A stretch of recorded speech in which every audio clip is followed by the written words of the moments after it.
हम biotechnology principles and process chapter से शुरुआत कर रहे हैं, जहां पर हम ये डिस्कस करने वाले हैं कि लिविंग ऑर्गेनिजम्स को यूज़ करके हमने क्या क्या कमर्शियली इम्पॉर्टेंट प्रोडक्ट्स कंपाउंड्स बनाए हैं। राइट ये प्रोडक्ट्स हमारे डे टू डे लाइफ से भी रिलेटेड हैं और ये प्रोडक्ट्स मेडिकल पर्पस से भी बहुत इंपॉर्टेंट है। तो बच्चों, हम बायोटेक्नोलॉजी ये चैप्टर क्यों पढ़ रहे हैं, इसका सिर्फ एक ही रीज़न है कि हम यहाँ पर अलग अलग ऑर्गेनिजम्स को यूज़ करके और उनसे कैसे प्रोडक्ट्स को बना सकते हैं ये डिस्कस करना चाह रहे हैं।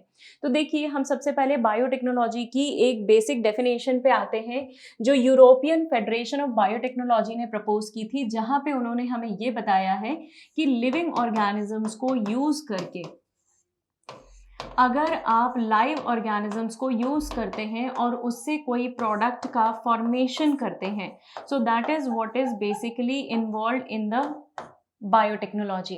राइट, अगर जैसे हम कर्ड फॉर्मेशन की बात करें, हमारे घर में डे टू डे लाइफ में कर्ड मेकिंग होता है, तो जो दही बनाने की प्रोसेस है, इसमें हम पुराना दही यूज़ करते हैं as an inoculum. Right, what term I am using? I am using the term inoculum। तो इनोक्यूलम का मतलब होता है जो प्री फॉर्म्ड माइक्रोब्स हैं, मैं उन्हें यूज़ कर रही हूँ और ये प्री फॉर्म्ड माइक्रोब्स को यूज़ करके, इन्हें नया मीडियम प्रोवाइड करके हम इनसे कुछ इकोनॉमिकली इम्पॉर्टेंट सब्सटेंसेस का प्रोडक्शन करेंगे। तो EFB क्या बोलता है कि नेचुरल साइंसेस का integration organism, cells, tissues, organs या कुछ ऐसे मॉलिक्यूलर एनालॉग्स को बनाने में यूज़ हो रहा है जिनको हम कमर्शियली यूज़ करते हैं। So therefore biotechnology commercial aspect से एक बहुत इंपॉर्टेंट फील्ड हो जाता है हमारे लिए। यहाँ पे अब कुछ जनरल हम इसकी ब्रांचेस के बारे में डिस्कस कर रहे हैं कि बायोटेक्नोलॉजी में क्या मेन ब्रांचेस हैं हमारे पास। तो the very first branch is genetic engineering, जहाँ पे हम जीन्स को इंजीनियर करते हैं, जीन्स को ऑल्टर करते हैं, चेंज करते हैं। तो जब आप जीन्स को मैनिपुलेट करेंगे, मॉडिफाई करेंगे, तो that is what is called as genetic engineering. यहाँ पे हम जेनेटिक मटेरियल DNA या RNA को चेंज करेंगे और उसके बाद उसे हम सेल्स के अंदर इंट्रोड्यूस करते हैं। जिसके अंदर आप इंट्रोड्यूस कर रहे हैं उसे हम होस्ट ऑर्गेनिज्म के नाम से जानते हैं। So that is what is referred as genetic engineering. दूसरी ब्रांच है हमारे पास बायो प्रोसेस इंजीनियरिंग। यहाँ पर हम माइक्रोब्स को, जिनकी मदद से हम वो सारे प्रोडक्ट्स ऑब्टेन करना चाह रहे हैं, उन्हें एक फेवरेबल इन्वायरमेंट देते हैं, एक सूटेबल इन्वायरमेंट देते हैं। तो जो सूटेबल इन्वायरमेंट आप माइक्रोब्स को दे रहे हैं, स्टेराइल कंडीशंस दे रहे हैं। स्टेराइल कंडीशन से मेरा मतलब है माइक्रोब्स फ्री।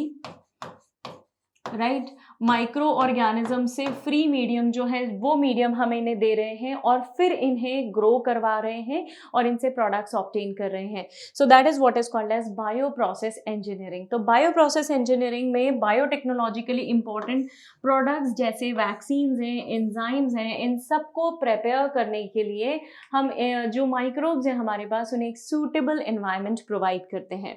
राइट, तो अगर सपोज एसेक्सुअल रिप्रोडक्शन है, अगर सपोज मुझे कोई एक ऑर्गेनिज्म या कोई प्रोडक्ट ऐसा प्रिपेयर करना है जिसमें जीन्स जो हैं एज इट इज पेरेंट के जीन्स हो, मतलब एग्जैक्ट क्लोन हो, तो मैं एसेक्सुअल रिप्रोडक्शन प्रोसेस पे रिलाई कर सकती हूँ। राइट, क्यों? क्योंकि हमें ये कुछ कॉन्सेप्ट है बेटा जो आपको पता होने चाहिए बायोटेक्नोलॉजी में, कब, क्या, क्यों, कैसे कर रहे हैं उसके बारे में जानने के लिए। तो अगर आप कुछ प्रोडक्ट्स बनाना चाहते हैं और ऐसे प्रोडक्ट्स बनाना चाहते हैं जो कि ऑर्गेनिज्म के अंदर नेचुरली ही बने हमेशा, तो इसके लिए आप उनके जीन्स को ऑल्टर कर सकते हैं। जीन्स को अगर आप ऑल्टर कर रहे हैं तो बट ऑब्वियस है आपको ये चीज़ ध्यान रखना पड़ेगा कि जीन किस टाइप के, किस तरीके से हम ऑल्टर करें। क्या हम एसेक्सुअल प्रोसेस से ऑल्टर करें या क्या हम सेक्सुअल प्रोसेस से ऑल्टर करें। एसेक्सुअल प्रोसेस से जब आप ऑल्टर करते हैं तो जो वेरिएशंस हैं वो न के बराबर आते हैं। इसका मतलब जो ऑफस्प्रिंग्स हैं they are exact copy of the parent, exact replica होते हैं पेरेंट्स के, तो वेरिएशन लेस आएंगे और नहीं आएंगे। जबकि मैं सेक्सुअल रिप्रोडक्शन के बारे में अगर बात करूं तो sexual reproduction will show you sufficient variation in each and every generation. Reason, sexual reproduction में डीएनए कॉपी होता है और डीएनए के कॉपी होने के कारण चेंजेस इंट्रोड्यूस होते हैं और उन्हीं चेंजेस को हम बोलते हैं वेरिएशन। अब अगर मैं ट्रेडिशनल हाइब्रिडाइजेशन टेक्निक्स के बारे में बात करूं तो इन टेक्निक्स में प्लांट्स और एनिमल्स को हम चूज करके दोनों पेरेंट को चूज करके फिर उन्हें हाइब्रिडाइज करवाते हैं, रिप्रोड्यूस करवाते हैं। ऐसा करवाने में नॉट नेसेसरी कि हमें नेक्स्ट जनरेशन के इंडिविजुअल्स में वो कैरेक्टरिस्टिक्स मिल ही जाएं, डिजायरेबल कैरेक्टरिस्टिक्स आ ही जाएं। तो अगर ए और बी को कंबाइन करके मैंने सी बना लिया है तो नॉट नेसेसरी कि सी के अंदर वो सारे चेंजेस, वो सारे जीन्स जो हैं वो आ जाएंगे जिन जीन्स को हम टारगेट कर रहे हैं या जैसे कैरेक्टर्स हम चाहते हैं। तो इसीलिए यहाँ पे हमें मेथड चूज करनी होगी कि क्या हम सेक्सुअल रिप्रोडक्शन की तरफ जाएंगे जो वेरिएशन इंट्रोड्यूस करेगा, या क्या हम एसेक्सुअल की तरफ जाएंगे जो क्लोन बना के देगा। Right, so these are the concepts which you need to remember. Genetic engineering करने के बाद जो भी रिकॉम्बिनेंट हम बनाएंगे उसे हम आगे भी कई जनरेशन्स तक यूज करेंगे। इस प्रोसेस में हम आइसोलेट भी करते हैं और इंट्रोड्यूस भी करते हैं एक या एक से ज्यादा जीन्स, डिजायरेबल जीन्स को ऑर्गेनिज्म के अंदर। और एक बार आपने इंट्रोड्यूस कर दिया ना बेटा, तो फिर आप ये कभी भी नहीं करेंगे कि हाँ ठीक है हम बार बार नया नया बनाएंगे। क्यों बनाएंगे भाई, इतनी मेहनत क्यों करना। एक बार जब आपने इंट्रोड्यूस कर दिया है तो it is once for ever, हमें हमेशा करने की जरूरत नहीं है। Right, so this is the reason why we keep on introducing the genes. अब क्रोमोसोम जो है, सपोज मैं किसी भी क्रोमोसोम के बारे में बात करूं तो हमारे बॉडी में जो रेप्लिकेट करता है, जो कॉपी होता है, वो हमारा डीएनए है जो कि कहाँ लोकेटेड है, इसी क्रोमोसोम पे लोकेटेड है। ये मेरा क्रोमोसोम और इस क्रोमोसोम में ये रहा डीएनए। तो क्रोमोसोम के अंदर डीएनए प्रेजेंट है, राइट। और डीएनए का एक एक्सप्रेस्ड पोर्शन जो है, मतलब ऐसा हिस्सा जो अपने आप को शो करता है, जो एक्सप्रेस्ड पोर्शन है डीएनए का, उसे हम बोलते हैं जीन। तो express sequence of any chromosome is referred as gene. अब जब भी ये डीएनए का रेप्लिकेशन होगा तो बच्चों याद रखिएगा एक साइट बहुत जरूरी है which is called as ori site. इसे ओराई भी प्रोनाउंस करते हैं। तो ये जो ओरी साइट है which is basically origin of replication, इसे हम क्या बोलते हैं बच्चों, ओरिजिन ऑफ रेप्लिकेशन। और इसी ओरिजिन से क्या होता है, डीएनए का रेप्लिकेशन बिगिन होता है, शुरू होता है, राइट। अब अगर डीएनए का रेप्लिकेशन आप शुरू कर चुके हैं और उस डीएनए को आपने होस्ट के अंदर एक्सप्रेस किया है, तो आप ये कोशिश करेंगे कि आपको कई सारी कॉपीज मिल जाएं। मतलब किसी भी एलियन पीस ऑफ डीएनए को ऑर्गेनिज्म में इंट्रोड्यूस करने के बाद आप कोशिश करेंगे कि उसका मल्टीप्लिकेशन हो, और मल्टीप्लिकेशन होने के लिए मुझे किसकी जरूरत है, ओरिजिन ऑफ रेप्लिकेशन की। तो ओरी साइट हमेशा वो साइट रहेगा जहां से रेप्लिकेशन विल स्टार्ट और विल बिगिन। अब अगर ये ओरिजिन होस्ट के अंदर डीएनए को रेप्लिकेट करने में मदद करेगा तो बट ऑब्वियस सी बात है कि जीन्स जो है वो एक्सप्रेस भी होंगे, और एक्सप्रेस होंगे तो वो प्रोटीन भी बना के देंगे, और उन्हीं प्रोटीन्स के लिए तो हमने ये पूरी प्रोसेस की है, राइट। अगर हम डीएनए को कॉपी करना चाहते हैं तो हमें चूज करना पड़ेगा कि हमारे पास टेम्पलेट स्ट्रैंड क्या है और उसका कॉम्प्लीमेंट्री सीक्वेंस हम क्या बना सकते हैं। तो सपोज ये मेरा डबल स्ट्रैंडेड डीएनए है। इस डबल स्ट्रैंडेड डीएनए को पहले मुझे ओपन करना है। ओपन करने के बाद मैंने दोनों स्ट्रैंड्स को अलग अलग बना दिया है, और अब मैं इन दोनों स्ट्रैंड्स के कॉम्प्लीमेंट्री सीक्वेंसेस को क्या कर दूंगी, प्रिपेयर कर दूंगी। तो इस तरीके से मैंने डीएनए के दोनों स्ट्रैंड्स को टेम्पलेट मानकर उसकी मल्टीपल कॉपीज बना दी, या फिर उसकी कॉपीज क्रिएट करना शुरू कर दिया, क्योंकि हमने semi conservative model of DNA replication पढ़ा है बच्चों। और आपको पता है कि जो सेमी कंजर्वेटिव मॉडल है उस मॉडल के हिसाब से हम डीएनए की मल्टीपल कॉपीज क्रिएट कर पाते हैं। ये वही मॉडल है जो आपके सामने है। तो आप आपके डिजायर्ड डीएनए को लीजिए, उसकी मल्टीपल कॉपीज क्रिएट कीजिए by this process, and here you can use this DNA for the recombinant processes, right. तो अब देखिए जो मेरा फर्स्ट रिकॉम्बिनेंट डीएनए है वो कैसे बनेगा। सपोज ये मेरा ओरिजिनल डीएनए सीक्वेंस है और इसके साथ मैंने कनेक्ट कर दिया है ये एक दूसरा पीस ऑफ डीएनए, राइट। अब अगर मान लीजिए इस डीएनए के साथ ये सीक्वेंस कनेक्ट हो गया है, मतलब ये जेनेटिकली इंजीनियर्ड डीएनए है बेटा। अब इंजीनियरिंग मैंने अगर की है तो मैंने कुछ सोच समझ के की होगी ना, यहाँ पे कुछ तो बेनिफिट होगा ना इस डीएनए सीक्वेंस का। ये डीएनए जो मैंने यहाँ पे लगाया है ये बेसिकली एंटीबायोटिक रेजिस्टेंस जीन है। This is what is antibiotic resistance gene, right. हमें पता है बेटा जो हमारे बैक्टीरियाज होते हैं उनके अंदर नेचुरली ही एक टेंडेंसी होती है एंटीबायोटिक से रेजिस्टेंस के लिए, right. They develop resistance against antibiotics, और इसीलिए एंटीबायोटिक्स की प्रेजेंस में वो इजीली ग्रो कर सकते हैं। तो अगर मेरे पास ये एक डीएनए का सीक्वेंस है और इसके साथ मैंने एक ये जीन लगा दिया है जिसमें एंटीबायोटिक रेजिस्टेंस जीन है, तो ये मेरा एक जेनेटिकली इंजीनियर्ड डीएनए हो गया है। अब जरा दूसरा कॉन्सेप्ट समझिए। सपोज मेरे पास यहाँ पे एक बैक्टीरिया है, इस बैक्टीरिया के अंदर एक एक्स्ट्रा क्रोमोसोमल जेनेटिक मटेरियल है और इसके अलावा उसके पास एक प्लाज्मिड है, ठीक है। ये वाला जो सर्कुलर स्ट्रक्चर आपको दिख रहा है इसे मैं प्लाज्मिड बोल रही हूँ, और इस पोर्शन को मैं एक्स्ट्रा क्रोमोसोमल जेनेटिक मटेरियल बोल रही हूँ, ठीक है। This is what is called as extra chromosomal genetic material. अब ये जो मटेरियल है मेरे पास, ये मटेरियल मुझे यूज़ करने के लिए, जेनेटिक मटेरियल मुझे यूज़ करने के लिए थोड़े ज़्यादा एफर्ट्स लगेंगे, लेकिन बेनिफिट मुझे किससे उठा सकती हूँ मैं, बेनिफिट किससे मुझे फ़ायदा मिल सकता है, that is what is my plasmid. Okay, क्या फ़ायदा है बेटा? आई एम सो सॉरी, ये extra chromosomal genetic material, this is only genetic material, और प्लाज्मिड जो है that is extra chromosomal genetic material. मैंने गलत जगह लिख दिया। This is your normal chromosomal material और जेनेटिक मटेरियल, ठीक है। लेकिन हमारा जो प्लाज्मिड है वो प्लाज्मिड पता है क्या है बेटा? This is extra chromosomal genetic material, मतलब apart from normal chromosome we have extra chromosomal genetic material in the bacterias which can be easily isolated. तो इसका दूसरा बेनिफिट क्या है? Isolation is very easy. आई बात समझ में?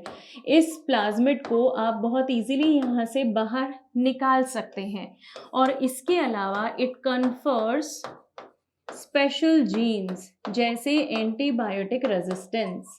इसके अंदर कुछ स्पेशल जीन्स प्रेजेंट होते हैं जो कि एंटीबायोटिक रेजिस्टेंट जीन है, और इन जीन्स को हम यूज़ कर सकते हैं किसी भी बैक्टीरिया के किसी भी एंटीबायोटिक के अगेंस्ट हमारे बैक्टीरिया को डेवलप करने में, राइट। इसको हम, इन जीन्स को हम आगे चल के यूज करेंगे सिलेक्शन के लिए भी, वो that I will tell you how we are going to use that. So plasmids are easy to isolate, confer special genes, extra chromosomal genetic material है, plus it is easy to manipulate. मैं इसे बहुत आसानी से change कर सकती हूँ, बहुत आसानी से इसे बदल सकती हूँ। So this is what is the structure of plasmid, this is how plasmids are useful for us, right. Bacteria के लिए तो है ही फायदेमंद, लेकिन हमारे लिए भी ये बहुत फायदे की चीज़ है, क्योंकि इसके अंदर एंटीबायोटिक रेजिस्टेंस के जीन होते हैं। कुछ प्लाज्मिड स्पेशल भी हैं जो रिप्रोडक्शन में मदद करते हैं, बट फिलहाल उनकी ज़रूरत हमें यहाँ पे नहीं है। तो साल्मोनेला टाइफीम्यूरियम से हमने एक प्लाज्मिड को निकाल कर और उसके अंदर कुछ एक्स्ट्रा जीन्स को कोड करके we have developed the first recombinant DNA. Stanley Cohen ने और बोयड ने यही प्रोसेस की थी जो मैंने आपसे डिस्कस की है 1972 में, और इन्होंने एंटीबायोटिक रेजिस्टेंस जीन को आइसोलेट करके by cutting the piece of DNA, किसकी मदद से कट किया उन्होंने डीएनए को? एंजाइम्स की मदद से कट किया। इन्होंने जो प्लाज्मिड था उस प्लाज्मिड में से एंजाइम्स की मदद से उस डीएनए को कट किया। ये मेरा प्लाज्मिड है, इस प्लाज्मिड के अंदर वो पर्टिकुलर जीन प्रेजेंट है, suppose this is the gene. तो इन्होंने क्या किया, एक एंजाइम यूज़ किया जिस एंजाइम ने उस जीन को यहाँ से यहाँ पे कट लगा दिया, और अब मेरे पास ये जीन जो है ये अलग हो गया, ठीक है। ये स्पेसिफाई कर लिया मैंने। तो जब आप कट लगाते हैं वो कट मॉलिक्यूलर कट है, केमिकल कट है ना, उसे आप फिजिकल कट नहीं समझे जो नॉर्मली हम करते हैं सिजर्स की मदद से। ये भी एक कट है, लेकिन यहाँ पे बॉन्ड्स को क्लीव किया जाना है, और बॉन्ड्स को क्लीव किया जाना है मतलब केमिकल्स मतलब केमिकल रिएक्शन, इसीलिए यहाँ पे कौन इन्वॉल्व है? एंजाइम्स। तो हम एंजाइम्स की मदद से यहाँ पे कट क्रिएट करके इस पीस को निकाल कर अलग कर लेंगे। ये डीएनए को कट करने के लिए हमने जिन स्पेशल एंजाइम्स का यूज किया है उन्हें हम बोलते हैं रेस्ट्रिक्शन एंजाइम्स, राइट। अब ये जो रेस्ट्रिक्शन एंजाइम्स है, पहले मैं थोड़ा सा इनके बारे में आपको बता दूं। ये रेस्ट्रिक्शन एंजाइम्स को मॉलिक्यूलर सिजर्स के नाम से बोलते हैं, जानते हैं हम। इनका रेफरेंस अभी हम थोड़ी देर बाद और लेंगे। ये बैक्टीरिया के अंदर प्रेजेंट होते हैं और उनके अंदर ये डिफेंस के लिए ज़रूरी है, राइट। डिफेंस मतलब जैसे किसी बैक्टीरिया को वायरस ने अटैक किया तो उस वायरस के डीएनए से बैक्टीरिया अपने आप को बचाने की कोशिश करता है, और उस कोशिश के लिए बैक्टीरिया क्या करेगा, कुछ एंजाइम्स को रिलीज करेगा, and those enzymes are nothing but restriction enzymes, abbreviated as RE। और ये रेस्ट्रिक्शन एंजाइम्स जो हैं ये हमारे पास बहुत अलग अलग टाइप्स के अवेलेबल हैं, राइट। किस बैक्टीरिया से, किस माइक्रोब से आपने उसे निकाला है उसके बेसिस पर डिपेंड करता है कि इनका नाम क्या होगा। So we have various classes of restriction enzymes, और ये जो अलग अलग रेस्ट्रिक्शन एंजाइम्स हैं ये डीएनए को कट करके हमें देते हैं। We will talk about how we are going to use these restriction enzymes, ठीक है। सबसे पहले ओवरऑल एक प्रोसेस को फिर से समराइज कर रही हूं मैं। जो भी आपका डीएनए है, जो भी आपका डिजायरेबल डीएनए है, जिस डीएनए की मुझे ज़रूरत है उस डीएनए को मैं निकाल लेती हूँ, ठीक है, और उसे लिंक करती हूँ, मतलब ज्वाइन करूँगी। अगेन ये भी किसकी मदद से होगा, ये भी एंजाइम की मदद से होगा, ये भी एंजाइम की मदद से होगा। दोनों चीज़ों को एंजाइम की मदद से करने के बाद मैं इसे लिंक कर दूंगी, जोड़ दूंगी with the plasmid DNA. Now why plasmid DNA, we have already discuss कि क्यों प्लाज्मिड्स की बात कर रहे हैं। ये प्लाज्मिड्स अपने कुछ स्पेशल फीचर्स के होने के कारण एज अ वेक्टर बिहेव करते हैं। किसके जैसा, वेक्टर के जैसा। वेक्टर क्या करता है बच्चों, वेक्टर किसी भी एक जगह से दूसरी जगह डीएनए को ले जाने का काम करता है, राइट। जैसे हम व्हीकल्स यूज करते हैं तो व्हीकल्स का यूटिलिटी क्या है, व्हीकल एक जगह से दूसरी जगह लोगों को ले जाने का काम करते हैं। यहाँ पे वो काम हमारे लिए कौन कर रहा है, वेक्टर्स, ठीक है। तो वेक्टर्स किसी भी एलियन पीस ऑफ डीएनए, मतलब फॉरेन डीएनए, ये मेरा डिजायरेबल डीएनए भी हो सकता है, दिस इज फॉरेन डीएनए और डिजायरेबल डीएनए, उस डीएनए को जिस जगह से मैंने निकाला है वहां से निकालकर एक होस्ट ऑर्गेनिज्म के अंदर डालने का काम करते हैं। होस्ट ऑर्गेनिज्म कौन है, वो ऑर्गेनिजम्स हैं जिनके अंदर वो डीएनए एक्सप्रेस करवाना चाहते हैं हम, राइट। तो सपोज अगर मेरे अंदर किसी फॉरेन डीएनए को एक्सप्रेस करवाना है, एक्सप्रेस करवाने से मेरा मतलब है उससे प्रोटीन्स बनवाना है, तो वो मेरे अंदर इंसर्ट किया जाएगा, right. So this is how we start with the process और how we proceed with the process. उसके बाद इस पर्टिकुलर डीएनए को हम एक और स्पेशल जीन से लिंक कर देते हैं which is called as antibiotic resistance gene. इसे लिंक करने के लिए जो मैं एंजाइम यूज करूंगी वो कहलाता है लाइगेज, और ये जो एंटीबायोटिक रेजिस्टेंस जीन है ये मेरे पास एक मार्कर जीन के जैसा बिहेव करेगा। जैसे होता है ना बच्चों, हम बुक खोलते हैं तो बुक में क्या करते हैं, हाइलाइटर चलाते हैं ना, ताकि हम जब भी जल्दी में पढ़ना चाहते हो तो हमें फटाफट हाइलाइटेड चीजें दिखें और हम उन्हीं पे फोकस करें, इजंट इट। आप भी करते होंगे ये चीज नोट्स बनाते टाइम। वैसा ही यहाँ पर मार्कर जीन्स प्रेजेंट होते हैं, और ये जो स्पेशल जीन्स हैं, मार्कर जीन्स हैं, इन मार्कर जीन्स की मदद से हम इजीली आइडेंटिफाई कर सकते हैं कि कौन से जीन मॉडिफाइड है और कौन से मॉडिफाइड नहीं है, राइट। अब अगर मेरे पास नया डीएनए का सीक्वेंस बन गया है, ठीक है, तो पहली बात तो प्लाज्मिड सर्कुलर होता है, तो ये इन्होंने प्लाज्मिड के लिए ही टर्म यूज किया है, circular term is use for plasmid only. Autonomously replicating, ठीक है, AR, it is autonomously replicating sequences, ARS। मतलब तुम्हारा जो रिकॉम्बिनेंट डीएनए है वो सेल्फ मोटिवेटेड हो, वो समझता हो, वो जानता हो कि उसे खुद को रेप्लिकेशन करते रहना है, so we call it as ARS। और फिर इसे इन विट्रो हम क्रिएट करते हैं, मतलब लैबोरेटरी में या टेस्ट ट्यूब्स में हम इसे क्रिएट करते हैं, और उसके बाद हम इसे इंसर्ट कर देते हैं किसी भी होस्ट सेल में जहां पर ये अपने एक्सप्रेसिव मोड में जाएगा। फिर से सुनिए क्या किया है हमने एक डीएनए का टुकड़ा किसी एक सोर्स से निकाला है, इसके लिए एंजाइम्स की मदद ली है, दूसरी जगह मेरे पास प्लाज्मिड है, इससे उसको जोड़ दिया है, एंजाइम्स की मदद लगी है। अब ये जो डीएनए बना है ये कैसा बना है, रिकॉम्बिनेंट डीएनए बन गया है। इसे अब मैं डाल दूंगी होस्ट की बॉडी में, और होस्ट की बॉडी में जाकर ये क्या करेगा, एक्सप्रेस करेगा, शो करेगा अपने आप को, राइट। तो अब ये जब डीएनए जैसे मैंने एस्चेरिचिया कोलाई में इंसर्ट किया, तो ये वहाँ पे जाकर खुद रेप्लिकेशन शुरू करेगा, अपनी मल्टीपल कॉपीज बनाएगा। इसे रेप्लिकेशन के लिए एक एंजाइम की ज़रूरत पड़ेगी which is called as DNA polymerase enzyme, और इस एंजाइम को यूज़ करके ये एक इनफ अमाउंट ऑफ कॉपीज बना के अपने पास रख लेगा। हमारे लिए तो फ़ायदा है ना भाई, मैंने मेहनत एक ही बार की, मैंने उस रिकॉम्बिनेंट डीएनए पे एक ही बार एफर्ट डाला और फिर उसकी बहुत सारी कॉपीज बना के रख ली, तो मेरे लिए तो बेनिफिट हुआ कि नहीं, isn't it? So this is how we prepare this. अब देखिए एक क्वेश्चन देख लेते हैं हम। Choose the correct pair from the following. Ligase join करते हैं डीएनए को, पॉलीमरेज ब्रेक करते हैं डीएनए को, न्यूक्लियस सेपरेट करते हैं दो स्ट्रैंड्स को, और एक्सोन्यूक्लियस कट लगाते हैं at specific positions with in the DNA. So choose the correct pair from the following option. You need to choose the pair, but then let us discuss the question first again. Ligase, yes of course, it joins both the pieces of DNA. Polymerases break नहीं करते, polymerase DNA को polymerize करते हैं।